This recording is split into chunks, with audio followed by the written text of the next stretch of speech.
Hello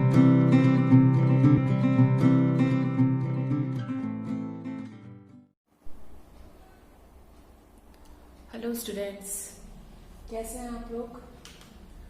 आज हम लोग that is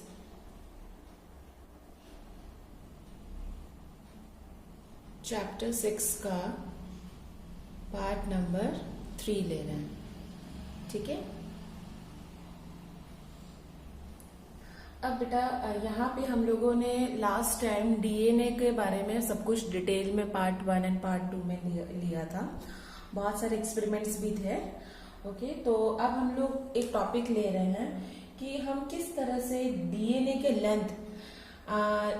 length of the DNA का दैट इज द कैलकुलेशन करते हैं। डीएनए का लेंथ प्रोकैरियोट और यूकैरियोट में कैसा है। ओके, तो हमारे पास एक क्वेश्चन ऐसा पूछा जाता है एग्जाम में आप लोगों के कि how to calculate the length of DNA, how to calculate the length of DNA molecule. Okay, तो लेंथ ऑफ डीएनए मॉलिक्यूल जो हम लोग जैसे कि ह्यूमन में ही कैसे कैलकुलेट करा जाएगा। तो हमें पता है कि दो कॉन्जिक्यूटिव बेस पेयर, कॉन्जिक्यूटिव का मीनिंग है आजू बाजू वाला, तो कॉन्जिक्यूटिव बेस पेयर का जो डिस्टेंस था वो कितना था, दैट इज द 0.34 nm। इतना हम लोगों ने पढ़ा था। अब nm है उसको मुझे मीटर में कन्वर्ट कर देती हूँ। ठीक है, तो that is the 0.34 into 10⁻⁹ metre. Okay, अब हम लोगों ने ये भी पढ़ा है कि कितने बेस पेयर एक हेलिकल में नॉर्मली होता है हमारे सेल में। तो total number of base pair in a DNA. बेटा ये बहुत इंपॉर्टेंट क्वेश्चन है, पूछा जाता है हमेशा।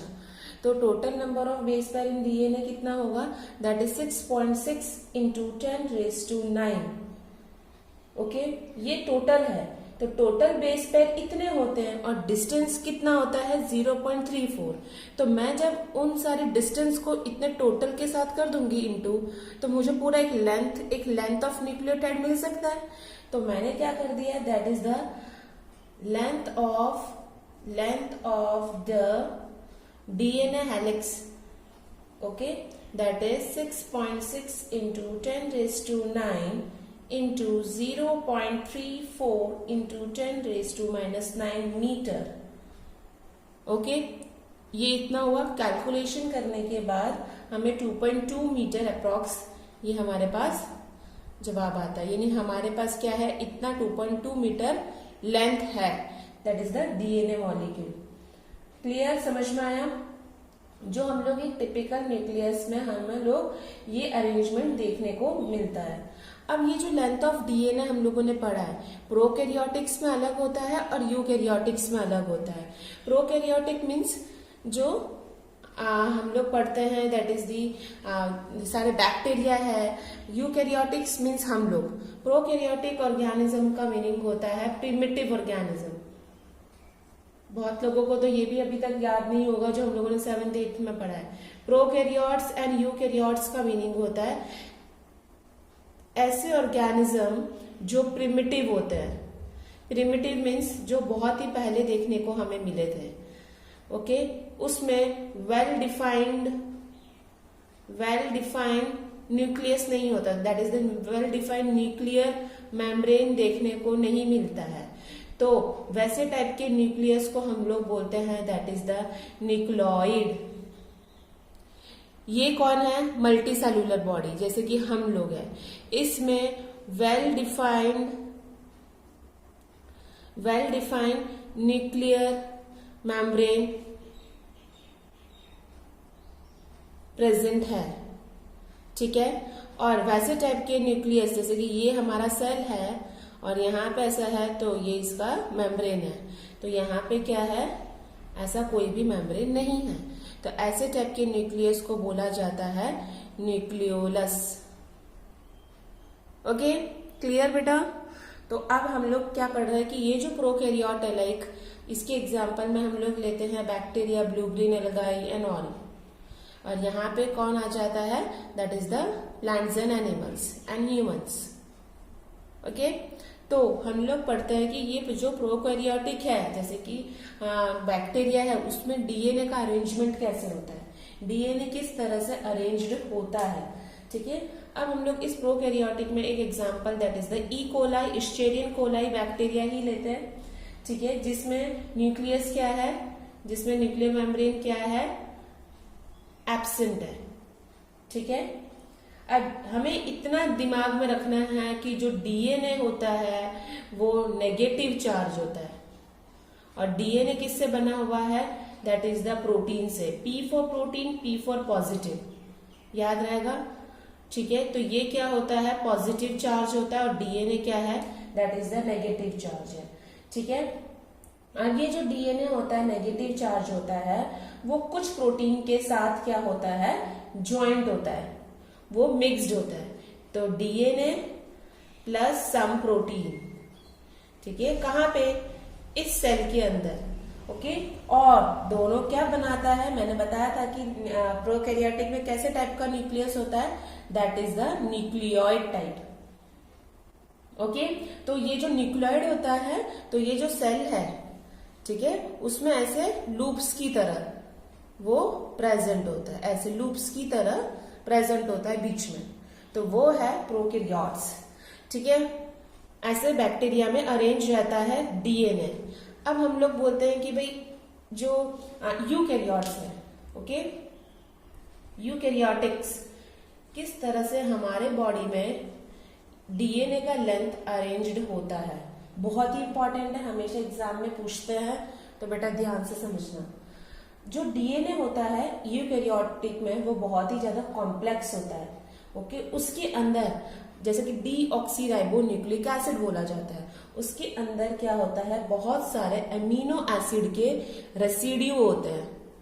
रेसिड्यू यानी बचा हुआ, रेसिड्यूज होते हैं। कौन से अमीनो एसिड होते हैं, 2 टाइप के अमीनो एसिड्स होते हैं उसमें जनरली, और वो आप लोगों को याद रखना, ये अमीनो एसिड्स के थ्रू आपको पूछा जाता है बहुत सारे चीज। ठीक है, और ये कौन से अमीनो एसिड्स हैं, that is lysine and arginine.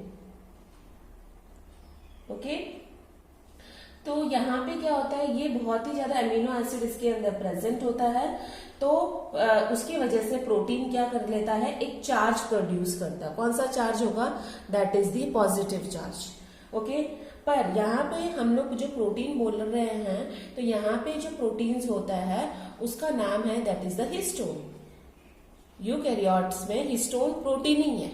Histone हम वर्ड, प्रोटीन वर्ड के जगह हम लोग हिस्टोन वर्ड यूज करते हैं। तो एक तरह से ये जो हिस्टोन है वो क्या है, सारे अमीनो एसिड से बना हुआ है। ये हिस्टोन है, ये बेसिक अमीनो एसिड से बना हुआ है, इसलिए ये जो दोनों अमीनो एसिड है वो क्या कर रहे हैं, कैरी पॉजिटिव चार्ज कैरी कर रहे हैं, इसलिए हिस्टोन भी क्या है, पॉजिटिव चार्ज कैरी कर रहा है। ठीक है, समझ में आया। तो histone are a set of positively charge, that is the basic proteins. Okay, now ये जो हिस्टोन होता है वो हमेशा अकेले नहीं होता है, 8 मॉलिक्यूल के साथ बैठा होता है। ओके, 8 मॉलिक्यूल का एक कॉम्प्लेक्स स्ट्रक्चर देता है।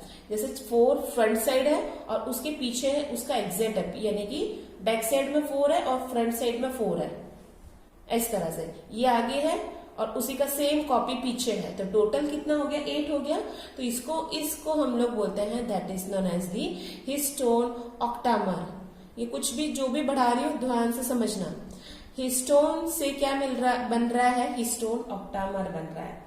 ठीक है, अब जो हिस्टोन ऑक्टामर है हम इसका पूरा डायग्राम अच्छे से समझ लेते हैं, कैसा ये दिखता है एक्चुअल में। ओके, यहाँ पे ये मैंने बनाया आपको histone octamer. Okay, histone octamer किससे बन रहा है, हिस्टोन मॉलिक्यूल से बन रहा है। इसी के पीछे भी सेम मॉलिक्यूल ऐसा ही है ना। अब यहाँ पे ये जो हिस्टोन होते हैं वो अलग अलग हिस्टोन मॉलिक्यूल नेम होते हैं। ठीक है, यहाँ पे हम लोग उसका जो नाम होता है that is H2A, H2B, H3 and H4। यानी H2B आगे भी है तो H2B पीछे भी है, तो कितने हो गए टोटल 4 हो गए। तो मैंने ये क्या बना दिया, that is the histone octamer.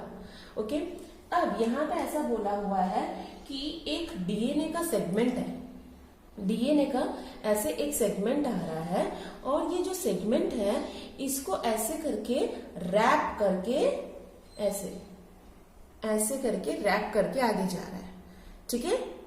किसको, इस हिस्टोन ऑक्टामर को। अब ये जो यानी ये हिस्टोन अकेला था, ये 8 molecules, that is the histone octamer. When it is wrapped with the DNA segment, the whole structure is known as the nucleosome. तो ये मैंने डायग्राम किसका बनाया, दैट इज द न्यूक्लियोसोम का। तो यहाँ पे हम लोग ये पूछते हैं कि that is the histone protein, ध्यान से समझना, हिस्टोन प्रोटीन पूछते हैं तो कितने हैं, H2A, H2B, H3, H4 and H1. The total there is the 5 types. 5 types of histone proteins are present. Where is the H1 is present? H1 is here. यहाँ पे होता है H1.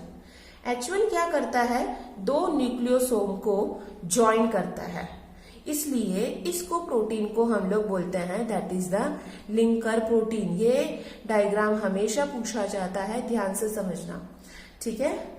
सिर्फ ये है दैट ये बिना सेगमेंट का है, जो डीएनए सेगमेंट का है तो उसको बोलते हैं that is the histone octamer. जब ये डीएनए सेगमेंट से रैप हो जाता है उसको हम लोग बोलते हैं न्यूक्लियोसोम। H1 क्या करता है, एक न्यूक्लियोसोम और दूसरे न्यूक्लियोसोम को जोड़ता है, तो उसको हम लोगों ने बोला है H1 protein, that is the linker protein भी बोलते हैं। तो दूर से मुझे ये स्ट्रक्चर ऐसा दिखता है बेटा, देखो ये न्यूक्लियोसोम, ये न्यूक्लियोसोम, ये न्यूक्लियोसोम, ये न्यूक्लियोसोम, यानी ये क्या है, डीएनए सेगमेंट है और अंदर कौन है, हिस्टोन ऑक्टामर। ये डीएनए सेगमेंट, अंदर कौन है, हिस्टोन। दूर से कैसा दिख रहा है, मोतियों का हार दिख रहा है, इसे दूर से हम लोग ऐसा बोलते हैं कि ये कैसा दिखता है, बीड्स ऑन स्ट्रिंग। बीड्स यानी मोती, तो बीड्स ऑन स्ट्रिंग जैसा ये स्ट्रक्चर दिखता है हमें। ओके, तो हम लोगों ने बोला ये लिंकर प्रोटीन। तो ये जो न्यूक्लियोसोम के ऊपर ये जो रैप कर रहा है डीएनए सेगमेंट, वो हर इस सेगमेंट के अंदर कितने होते हैं, टोटल 200 बेस पेयर होते हैं, ठीक है। 1 base pair that is AT, second base pair CG, third AT, fourth CG, ऐसे करके कितने होते हैं, 200 बेस पेयर से ये बना होता है। तो 200 base pair plus histone octamer is equals to the nucleosome. Okay, समझ में आया। अब ये कभी मैं कोई सेल को स्टेन करती हूं, स्टेन हम लोग करते हैं तो ये न्यूक्लियोसोम है ना, स्टेनिंग कलर ले लेता है, कलर बॉडी है, ठीक है। तो ये जो हम लोग बोलते हैं न्यूक्लियोसोम की एक रिपीटिंग यूनिट बनती है, रिपीटिंग यूनिट यानी ये जो मैंने बनाया ना उसको हम लोग बोलते हैं क्रोमैटिन। क्लियर। अब देखो अभी हमने क्या पढ़ा, अभी तक हम लोगों ने ये पढ़ा कि जो हिस्टोन प्रोटीन होते हैं, तो हिस्टोन प्रोटीन इकट्ठे होके क्या बना रहे हैं, that is the histone octamer बना रहे हैं, है ना। क्लियर। हिस्टोन ऑक्टामर जब किसके साथ जुड़ता है, that is the DNA segment के साथ, और डीएनए सेगमेंट क्या है, that is the 200 base pair से बना हुआ है। तो वो दोनों स्ट्रक्चर मिला के क्या बना रहा है, दैट इज द न्यूक्लियोसोम। बहुत सारे इसके रिपीटिंग यूनिट होंगे, रिपीटिंग यानी बहुत बार कंटिन्यूस ये न्यूक्लियोसोम दिख रहा है, तो उसको हम लोग क्या बोलते हैं, that is chromatin. The repeating unit of nucleosome is known as the chromatin and it is look like as a beads on string. Clear? और ये तुम्हें कहाँ देखने को मिलेगा, ये स्टेनिंग है, ये तुम्हें किसके थ्रू देखने को मिलता है, इलेक्ट्रॉन माइक्रोस्कोप। कंपाउंड माइक्रोस्कोप में नहीं देखने को मिलेगा जो लैब में है, इलेक्ट्रॉन माइक्रोस्कोप में ही ये तुम्हें बीड्स ऑन स्ट्रिंग जैसा ऑब्जर्वेशन देखने को मिलता है। ओके, तो अभी हम कहाँ तक पहुंचे, क्रोमैटिन।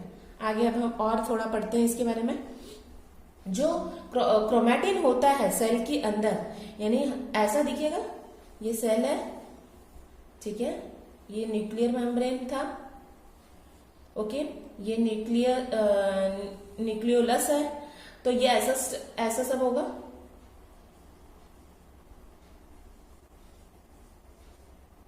है ना। इस तरह से ये सारे क्रोमेटिन के थ्रेड्स देखने को मिलेंगे। तो दिस क्रोमेटिन ये इस तरह से पूरा बंच में है, जकड़ के है, और वो फिजिक्स में तुम लोगों ने वर्ड पढ़ा है। दिस क्रोमेटिन इज पैक्ड, इस तरह से पैक्ड है कि वो एक सोलिनॉइड स्ट्रक्चर बनाता है। सोलिनॉइड पता है ना, सोलिनॉइड स्ट्रक्चर बनाता है। कितना, इसका इतना स्ट्रक्चर बनाता है कि इसकी जो डायामीटर है वो कितनी हो जाती है, 30 nm डायामीटर। ओके, तो 30 nm डायामीटर हो जाता है। इस तरह से ये सुपर कॉइल होता है, बहुत ही ज्यादा लूप स्ट्रक्चर में रहता है, गांठ की तरह दिखता है। तब जाके इसको हम लोग क्या बोलते हैं, इसको हम लोग बोलेंगे that is the chromatin fibre. तो इसको हम लोग क्रोमेटिन फाइबर भी बोला जाता है। क्रोमेटिन क्या था, repeating unit of the nucleosome. जब ये पूरा बंच में सोलिनॉइड स्ट्रक्चर होके बनता है तब बोलते हैं क्रोमेटिन फाइबर, जिसका डायमीटर 30 nm है, ठीक है। And this chromatin fibre then formed, क्या बनाते हैं वो, दैट इज द क्रोमेटिड। याद आया, क्रोमोसोम का क्रोमेटिड, ठीक है। And this further coils condense at a metaphase, metaphase stage में जाता है और वो डिवीजन होके क्या बना देता है, दैट इज द क्रोमोसोम।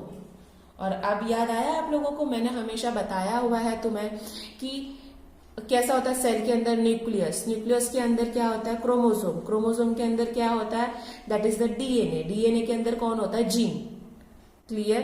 तो वैसे ही यहाँ पे क्या है, ये है कि देखो ये क्रोमेटिन फाइबर हुआ, क्रोमेटिड, और लास्ट में वो क्या बना रहा है, एक thread like structure, that is the chromosome. Clear. अब इसमें ये होता है बेटा, नेक्स्ट हमारा ये भी टॉपिक आता है, that is non histone. Histone यानी प्रोटीन। प्रोटीन के सिवा भी हमारे सेल में बहुत सारी चीजें प्रेजेंट है, अमाइनो एसिड है, फैट है, लिपेज है, ये सारे, ठीक है। तो उसको हम लोग क्या बोलते हैं, नॉन हिस्टोन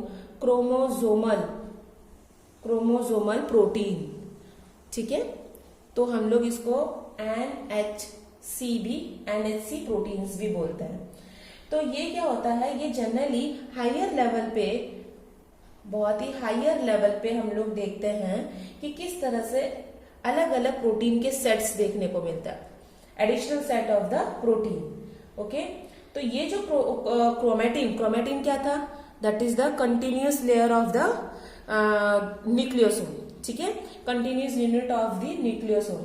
तो वैसे हायर लेवल पे हम लोगों को अलग अलग तरीके से देखने को मिलता है, दैट इज यूक्रोमेटिन, ठीक है। और दूसरा आता है दैट इज हेट्रोक्रोमेटिन, ठीक है। ये क्रोमेटिन का एक ऐसा रीजन है जो बहुत ही लूजली पैक्ड है, ठीक है। एक न्यूक्लियस में ये जो क्रोमेटिन का वो धीरे, जैसे हम लोगों ने सॉलिनॉइड स्ट्रक्चर बताया ना, तो ये थोड़ा सा इस तरह से लूजली पैक्ड है, इसलिए ये स्टेन कैसा होता है, लाइटली स्टेन लेता है। स्टेन क्या होगा, ये लाइट स्टेन, तो इसको हम लोग बोलेंगे ये थोड़ा सा कम कलर लेता है। ओके, और ये हेट्रोक्रोमेटिन हम लोगों ने बोला है कि इस तरह का रीजन है जो बहुत ही ज्यादा डेंसली पैक्ड है, जो बहुत ही डेंसली पैक्ड है। और ये क्या होता है, इट इज स्टेन्ड डार्क, थोड़ा कलर इसका डार्क देखने को मिलता है, ठीक है। तो ये क्या होगा, पता चला ये लूजली पैक्ड है, ये डेंसली पैक्ड है, ये स्टेन लाइट है, ये स्टेन डार्क है। डिफरेंशिएट पूछा जाता है। थर्ड डिफरेंशिएट ये है कि ये क्या है, एक एक्टिव क्रोमेटिन है, ठीक है, और ये क्या है, एक इनएक्टिव क्रोमेटिन है, ठीक है। तो ये हमें नॉन हिस्टोन क्रोमोसोमल प्रोटीन्स में पूछा जाता है।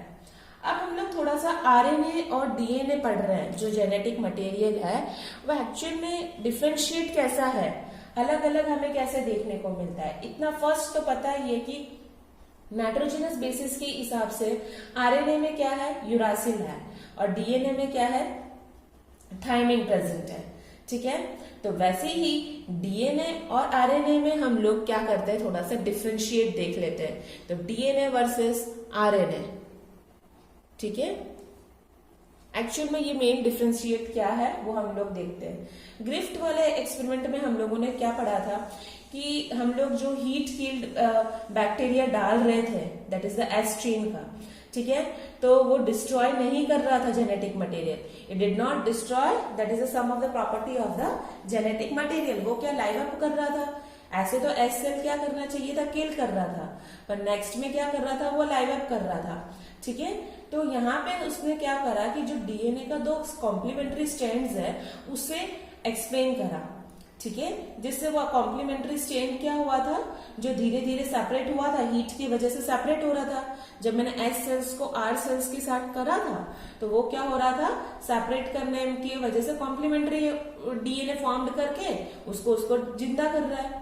तो यहाँ पे हम लोग ये बोलते हैं कि डीएनए की प्रॉपर्टी से हम लोग बात करते हैं कि एक स्टेबिलिटी देता है। स्टेबिलिटी का मीनिंग ये है बेटा कि जैसा कि तुम्हारे में क्या है, जनरेशन में तुम्हारे ग्रैंडफादर, फादर और तुम लोगों में एक स्टेबिलिटी प्रॉपर्टी आती ही जा रही है, ठीक है। तो stability is the main property of the genetic material, okay. It should not change with different stages of life cycle.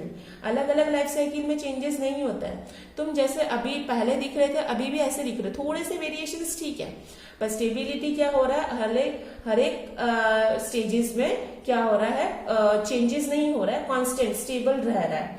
कोई भी एज के हिसाब से भी हम देखने को देखते हैं। तो डीएनए क्या करता है, स्टेबिलिटी रखता है, आरएनए स्टेबिलिटी नहीं रख पाता है, ओके। अब यहाँ पे हम लोगों ने एक ध्यान से बात सुनिए, मैं हमेशा ये डीएनए के स्ट्रैंड में 5 प्राइम लिखती हूँ, 3 प्राइम लिखती हूँ, 3 प्राइम एंड 5 प्राइम। ये है क्या बेटा, ये कभी आपको क्वेश्चन हुआ ये 5 ही क्यों लिख रही हूँ, 6, 7, 8 क्यों नहीं? मैंने आपको बताया था कि ये क्या है, पेंटोस शुगर प्रेजेंट है इसमें, है ना। तो carbon number 1, carbon number 2, carbon number 3, carbon number 4 and carbon number 5, है ना। तो यहाँ पे 5 नंबर पे ये जो कार्बन नंबर 5 में कौन सा ग्रुप प्रेजेंट होता है, दैट इज यहाँ पे अटैच्ड होता है फॉस्फेट ग्रुप। और 3rd नंबर के कार्बन में कौन अटैच्ड होता है, हाइड्रोक्सिल OH ग्रुप। इसलिए हमेशा 3rd नंबर के कार्बन में क्या होगा, OH ग्रुप, और 5th नंबर के कार्बन में क्या होता है, फॉस्फेट ग्रुप। क्लियर, समझ में आ गया। तो ये है डीएनए का स्ट्रक्चर। लेकिन ये जो OH ग्रुप होता है वो आरएनए, ये मैं डीएनए का स्ट्रक्चर बता रही हूँ, आरएनए में क्या हो जाता है, यहाँ पे 2 प्राइम हो जाता है, ठीक है। तो 2 प्राइम ग्रुप में क्या हो जाता है, दैट इज आरएनए में 2 प्राइम में OH ग्रुप देखने को, यानी क्या हो जाएगा, इसका स्ट्रक्चर यहाँ पे OH ग्रुप आ जाएगा आरएनए में। आरएनए का जो पेंटोस शुगर राइबोस शुगर होगा वहां पे OH ग्रुप 2nd नंबर का कार्बन कैरी कर रहा है। इसलिए आरएनए क्या हो जाता है, it is the more labile, labile यानी कि उसकी क्षमता ज्यादा रहती है, क्योंकि 2nd प्राइम ग्रुप में वो 2nd कार्बन में OH ग्रुप उसको लेबाइल बना देता है, और उसकी वजह से वो इजीली क्या हो जाता है, डिग्रेड हो जाता है, डिग्रेडेबल यानी नष्ट हो जाता है, ये इजीली डिग्रेडेबल नहीं होता है, ठीक है। इसलिए हम लोग ये बोलते हैं कि आरएनए एक कैटालिटिक है। कैटालिटिक का मीनिंग क्या है, रिएक्शन में काम करता है, इन्वॉल्व नहीं होता है। तो ये आरएनए हमेशा एक कैटालिटिस्ट का काम करता है, इसलिए ये बहुत ही ज्यादा क्या है, रिएक्टिव है। आपको ये पॉइंट्स याद ही रखने हैं, it is more labile, reactive, easily degradable and catalytic in nature, what, RNA, okay. ये हमेशा पूछा जाता है डिफरेंशिएटेड। अब whereas DNA is a chemically more stable, वो नहीं है, स्टेबिलिटी नहीं रखता है, ओके। फिर आता है less reactive, here more reactive, clear.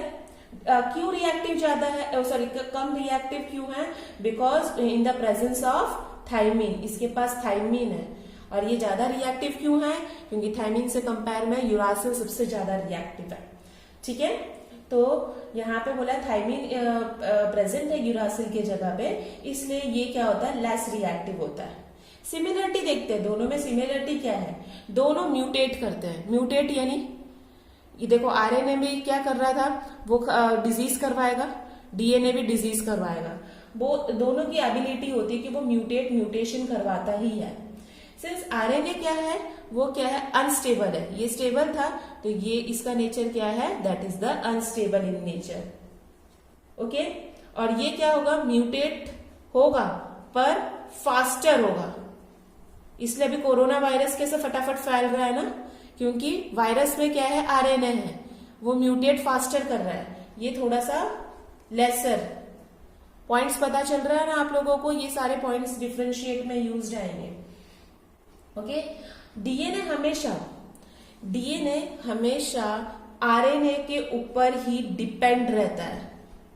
ठीक है, डीएनए हमेशा डिपेंड रहता है आरएनए के ऊपर, क्या करने के लिए, वो प्रोटीन सिंथेसिस करने के लिए।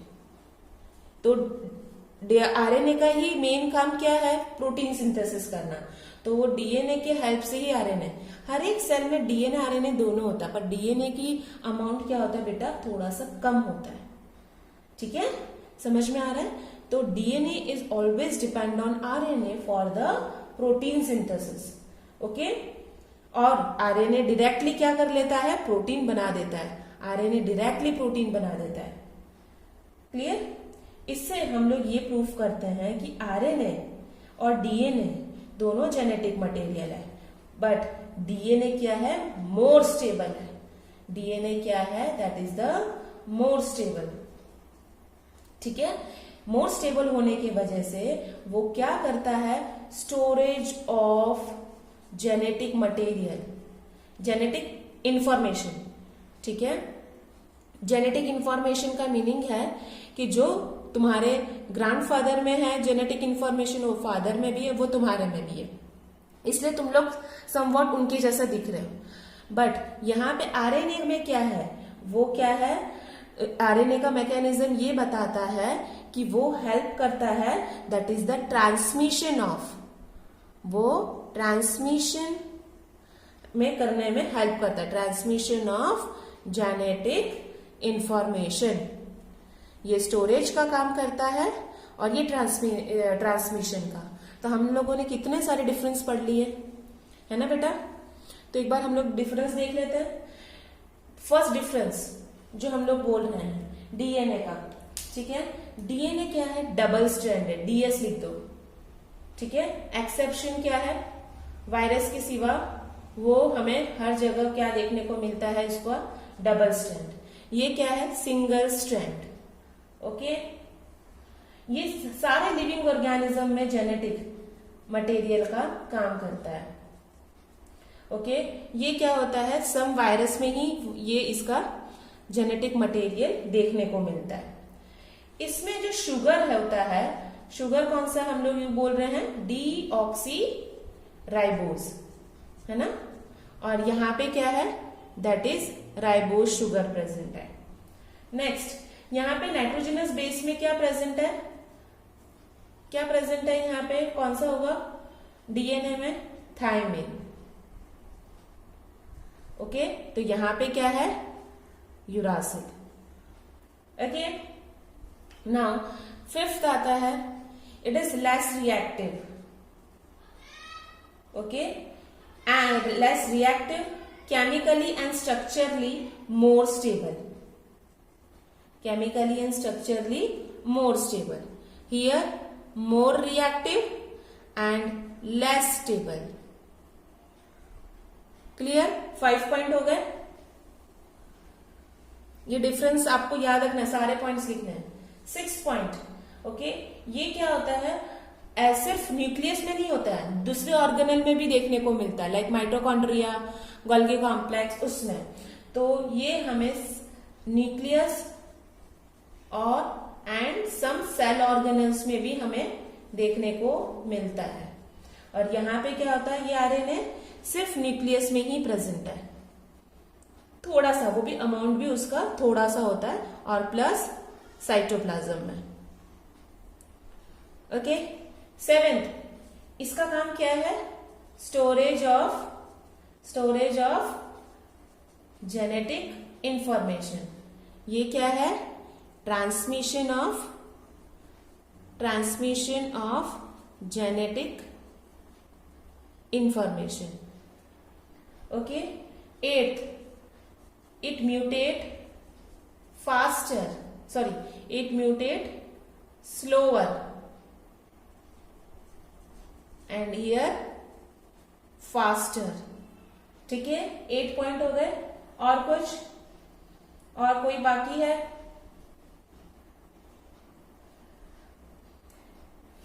ठीक है, तो ये मैंने करीबन 8 पॉइंट आप लोगों को दे रखे हैं।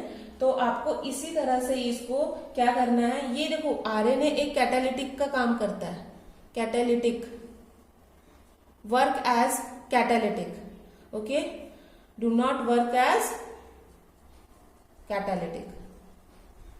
तो ये सारे पॉइंट्स हैं, 9 से 10 पॉइंट्स बना रखे हैं। तो आपको ये कैसे भी करके ये पॉइंट्स आज के करने हैं। तो मैंने आप लोगों को फर्स्ट टॉपिक पढ़ाया था डिस्टेंस बिटवीन, कि किस तरह से लेंथ ऑफ द डीएनए हम काउंट करते हैं, प्रोकैरियोट और यूकैरियोटिक में कैसे पैकेजिंग होता है, ओके, और डीएनए और आरएनए का डिफरेंशिएट क्या है। आपको ये बहुत अच्छे से पढ़ना है, लर्न करना है, और मैं इसका फिर टेस्ट लूंगी। लाइक बटन को क्लिक करना ना भूलिए और वीडियो को शेयर करना नहीं। Thank you so much students.